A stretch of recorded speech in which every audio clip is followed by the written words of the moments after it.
Okay, this is TempleOS 5-minute random code walkthrough episode 89, and I'm your host, Terry Davis. And it looks like we are in the data types file. Okay, so there are a handful of data types. A circular doubly linked queue, that's basically a circle made out of forward and backward links. You can get a count, you can copy the entire queue. The way that works is it uses malloc identical. My heap stores the size so that you can allocate an identical copy of a chunk from the heap, or of a node, or whatever you want to call it.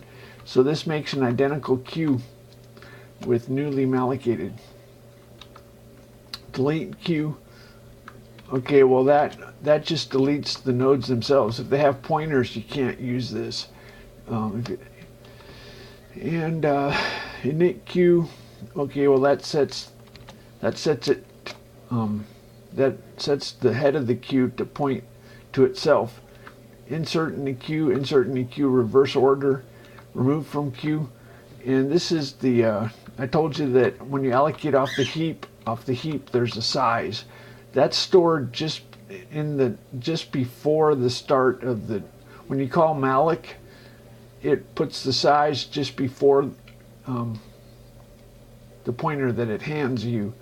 Anyway, so there's a FIFO. These are fixed size FIFOs. I only did two sizes, 8-bit and 64-bit. I didn't feel we needed 16-bit and 32-bit FIFOs. So these are basically, what do they call them? Ring buffers? I don't know what you call them. Basically, what it does is it has a in pointer and an out pointer, and I think it has to be a power of 2. Maybe maybe it doesn't have to be a power of 2. Anyway, it turns off interrupts when it updates the pointers. That protects you against multitasking on one core, but if you have multitasking on multiple cores, that's not protection. Linked list. Okay, well, you know what a linked list is. And queue vector. What this is an array that you can grow. You can grow the array. I don't know why I just did 1 byte entries. I should do a 64-bit as well.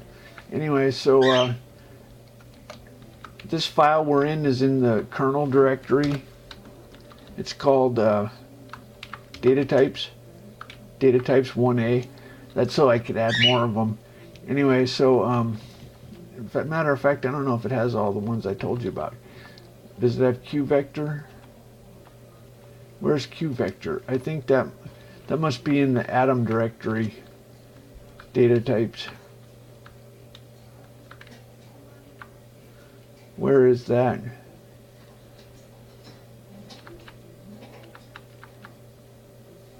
Let's find out where it is. Press F1.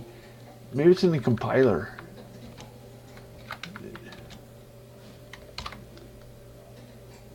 No, it's in data types 1A. I just missed it. It's in here. Queue vector. Oh, there it is. So the reason it's called a queue vector is because it's an array, and then it when you exceed the limits of the chunk, then it allocates a new chunk, and the chunks are stored in a circular doubly linked list. I'm pretty sure. Maybe it's just a. Is it a circular doubly linked list, or is it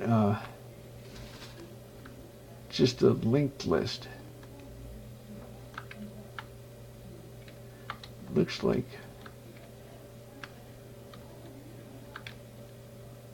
Does it do insert queue? I don't know. Get, delete, put. Queue insert. Yeah. Okay. So it's we can draw what a Q vector is. I have a little bit of, so what a Q vector is Control R, make sprite. So what a Q vector is, I want to use my fancy boxes. So we say text box, head.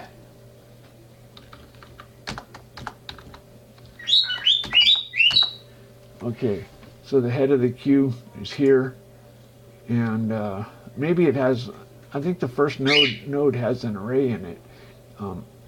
Anyway, so text box,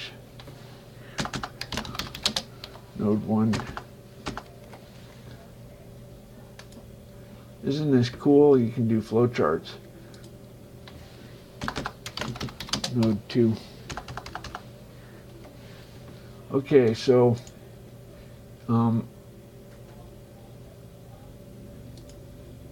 so a queue has an arrow both ways, a link. It's a circular doubly linked list, and these entries have this Q vector thing has an array of. I think the head of the queue has an array as well. Anyway, so oops. So the array is here, and it allocates chunks when you. So it's a variable size array that can grow. Anyway, so that's that. Okay.